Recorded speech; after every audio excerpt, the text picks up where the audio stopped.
ఎదురింటి మంగళగౌరి వేసుకున్న గొలుసు చూడు, పొరిగింటి పిన్ని గారి కాసుల పేరు చూడు. అదేంటి ఈరోజు మాట్లాడకుండా పాట అందుకుంది అనుకుంటున్నారా?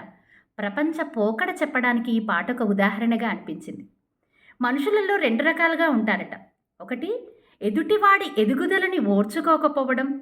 రెండవ రకం, పక్కవాడితో ప్రతిదానిలో పోల్చుకోవడం. ఈ రెండు అందమైన జీవితానికి ఆటంకాలే. మన శక్తి సామర్థ్యాలను బట్టి, మన బలాలు బలహీనతల్ని తెలుసుకొని మన దినచర్యని ఒక క్రమపద్ధతిగా అలవర్చుకుంటే ఆరోగ్యం ఆటోమేటిక్గా వస్తుంది. అలాగే నలుగురి మంచిలో, వాళ్ళ నవ్వులో మనం భాగస్వాములం అవ్వడం, వాళ్ళ అభివృద్ధికి చేయూతనివ్వడం చేస్తే ఆనందం వస్తుంది. ఆనందం ఆరోగ్యం కలగలిస్తేనే ఐశ్వర్యం వస్తుంది. ఐశ్వర్యం ఉన్నప్పుడే కదా పండగ అవుతుంది. ప్రతిరోజు పండగవ్వాలంటే 10 మందిని అభినందిద్దాం. మనమేంటో తెలుసుకొని ప్రవర్తిద్దాం.